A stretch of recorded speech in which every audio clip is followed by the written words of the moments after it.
All right, guys. I'm inspired today. uh, I was watching some videos today, and I really want people to understand why data-driven decision making with machine learning is so important, and why it's going to unlock a lot of all of the hardest problems we're trying to solve over the next 50 years. Why ML and machine learning is so important for solving those problems. So first off, let's all just agree that humans suck at making high risk decisions. uh, One of the main, I think the best work that was ever done on this is by Daniel Kahneman. He wrote Thinking Fast and Slow, and if you haven't read that book, I recommend you buy it. I have all my teams read it. It's like the seminal work on how our brains work and reason about things, and in particular, complex things in which there is very high risk because there's a ton of uncertainty in making the decision. And in his work, he kind of describes our brain as two systems, one that is this sort of lazy pattern matching machine, and the other that is more of a precise analytical engine.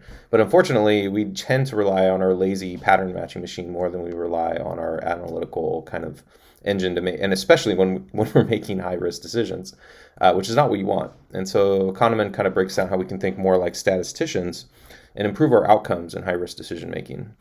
So this is one of the greatest explanations of sort of why we suck at making these types of decisions.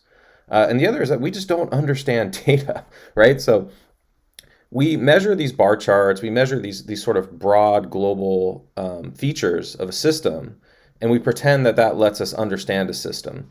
And so what we have to understand is virtually everything we want to know anything important about is a complex system, whether that's the economy, whether that's the human body, whether that's fluid dynamics and how we build cars. Like it doesn't really matter, like the climate. All of the problems we're trying to solve today involve complex systems, and you can't reason about a complex system like forecasting where your sales are going to be next quarter by looking at bar charts, right? Because essentially the relationships between the data aren't discoverable from a blunt instrument like that. So it's really important to understand that that is one of the reasons we can't effectively make good decisions that improve outcomes about complex systems by just looking at these old school sort of metrics, okay? So how does ML and AI help us understand complex systems? Well, it's kind of neat because we can study the relationships between the features that make up our system. So a good example of this is in ML is SHAP. And basically, SHAP looks to basically explore all the permutations of a feature and how that perturbs the model, right? And I'll link a video here that is a great description of SHAP, and I'm going to play you a clip in a little bit here that is really going to zero in on ML for life sciences, which is particularly relevant to you Palantir investors. But basically, this guy Lloyd Shapley won the Nobel Prize. This system of kind of evaluating the relationships between features by computing the permutations and seeing how the model is perturbed. He won the Nobel Prize for this in game theory back in 2012. So I'll put a link to the wiki on this as well.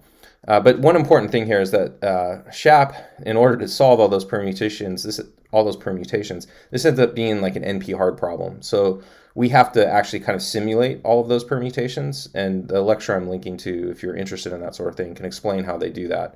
But this is a good reason to understand why quantum computing is important for ML and AI. It's not that quantum computing is going to unlock intelligence or anything like that. It's that it can help us compute these types of NP hard problems much more efficiently, and maybe in some cases completely solve them.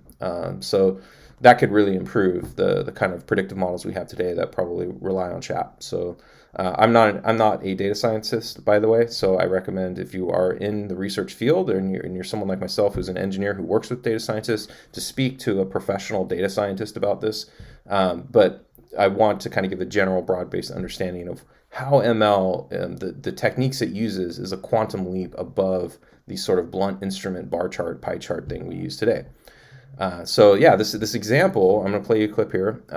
It's Explainable AI for Life Sciences and Medicine by Scott Lundberg. This is a fantastic lecture. I'll link to it in the description, but stick around, okay? So watch the whole clip, and then I'm going to explain what he's saying at the end. Stick around for this, guys. We have really fast exact computation methods that allow this to be very practical. They come still with these attractive theoretical guarantees because we're not doing any approximations now. They have really good performance across a broad breadth of explainable AI metrics. Surprisingly, they actually improve global feature selection power, which is kind of fun. And they have strong consistency with human intuition. So using all those results, we basically said, what can we do with this? How can we use these to kind of improve our ability to do machine learning in practice? And so we built a set of explainable AI tools to do that. So to kind of explore this, let's look at a couple data sets. This one here is a classic data set called NHANES 1 from the 1970s. It's a very classic, about 20,000 people in the United States were given lots of standard medical tests. And then 20 years later, they were followed up for mortality. So we can train a Cox proportional hazards model with gradient boosted trees in this case to predict mortality over in the US in the 1970s. So again, as I say, we can take the mean absolute value to get a global feature importance. And if we do that, we can learn what's the #1 risk factor for death in the 1970s in the United States. And the drum roll is age. Big surprise. What was more surprising to me, at least in magnitude, was that the #2 killer was being a guy. And then after that comes the things that you might think about in terms of blood pressure, inflammation, body mass, and a whole bunch of other things. Okay. So this is what you would get if you just explained a model today, maybe not with the theoretical guarantees, but you would get bar plots like this if you just said dot feature importance from one of these things. But now that we have explanations for each individual sample, we can do better than just put a bar chart here. Okay? Because one thing this bar chart does is it conflates the prevalence of an effect with the magnitude of an effect. And whenever you have a global feature measure, you have to come up with one number. So you have to pick a trade-off and somehow combine these two things together. And that's really important because we often want to find rare high magnitude effects in a population. You could, of course, train lots of models on lots of subsets of your population and then look at their global feature importance. But now we can actually look at each individual in the population and look for groups of people that have high magnitude, even though those may be a small group of people. So as an example, let's go down to the one at the bottom of our list here called blood protein. And if you look at this, you think, well, maybe the global importance is fairly low, so maybe this is a very not important factor for life expectancy. But what we can do over here is on the x-axis, we're going to plot our feature impact, our SHAP value. So negative is good, meaning it's lowering your risk. Positive is bad. It's essentially years of life in a linear sense on this scale. And what we can do is we plot a dot for every person. Because for every person, we're going to have a value assigned to their blood protein measurement, like an attribution assigned to it. And then we're going to color those dots by the actual blood protein so we can see whether it's high or low. And when we do that, if we do like a little bee swarm style plot where the dots pile up to show density, we can see a long tail stretching off to the right here of red dots. So there's a pile up here right at 0, which means for almost everybody, their blood protein has no impact on their risk for mortality, at least with respect to the general US population. But for these people, like for that particular person right there, blood protein is extremely important. It's probably the most important factor in their life expectancy, perhaps. And these rare high magnitude effects are things that pop out when you can explain everything at an individual level across the population. Now, you could say, well, of course we could do that before, but it's really nice now that we have these very high-speed, trustable explanation approaches for trees, because this makes us really practical. Because we can quickly explain whole data sets and then plot them like this. And we can do this for all the features. And if we do, we see interesting trends. So here on the right side, you'll see there's lots of ways to die young by being way out of range. Okay, so these are people with very high blood pressure. These are actually very underweight people. There's lots of reasons to be out of range. But in case you're looking around and browsing articles online, there's not a lot of ways to be wildly out of range and somehow live way longer. So I would urge skepticism. Except be young, okay? So you can be young, that's, I guess, the best way. But these are like insights that come when we tease apart prevalence and magnitude of effect, okay? And we can do that now that we've explained individual samples. But we also might want to zoom in closer on one of these features and understand more about it. And so one way we could do that is to literally put that feature's value on the x-axis, kind of like a partial dependence plot would be. But instead of scrubbing things around on a PDP plot, instead what we're going to plot now is the SHAP value for that feature on the y-axis. So for every person, they're going to have the impact of their value and the actual value of their systolic blood pressure.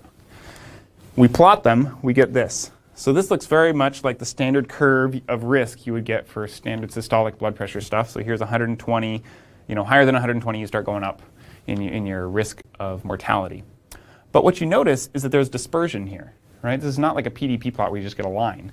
Now there's a vertical dispersion, and this dispersion is driven by interaction effects in your model. If you had a linear model, you would never see any vertical dispersion. But what this means is a lot of people with a blood pressure of 180, but for that person, it's less concerning than for that person. The question is why? Why is it more concerning for someone than someone else? Well, it turns out, I don't have time to go into the details, but you can extend the ideas from game theory about putting attribution on individual features. You can extend that to interactions of any order.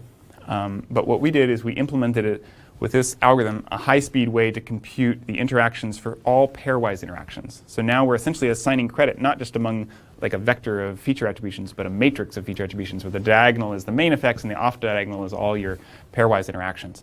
And when we do that, now we can look in and see, well, what are the interactions that are here and what's driving that? And it turns out in this case is age. So now we can color by age in order to see what's the effect here. And we can see that this is highlighting how early onset high blood pressure is much more dangerous than late onset high blood pressure in terms of your mortality risk. And we don't need to go into all the medical reasoning behind that. But I think this is something that kind of highlights, again, another example of when you have lots and lots of local explanations that you trust, you can pull out signal from your data that you might not otherwise have seen from models that would have otherwise been considered opaque. All right. One important note, guys, I want to bring up. When he was showing the bar chart comparison in that video against the other plot, important to note that like he's comparing two ML-based approaches. Okay, so that's not. I didn't mean to conflate when I was saying earlier using old school bar charts and pie charts to understand data. I didn't mean to conflate that with what he's showing there. So just I want to make that clear. I'm basically taking the approach of comparing this really finely tuned ML approach with our traditional sort of heuristics. And this is still a heuristic, but it's a much better one. So let's take a look at this quote here.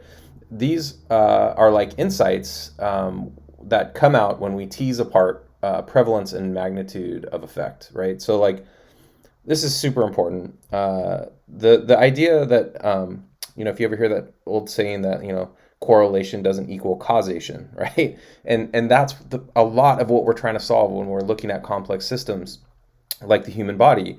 And this ability for ML to solve problems like this, where we can get over the hump of looking at just the prevalence of a feature, and we can tease apart its magnitude and effect from its prevalence. And when we can get down into specific cases that tell us something much more meaningful. And so that's amazing. And again, in that clip I showed you, it's really zeroing in on a improvement between old ML technique and new ML technique.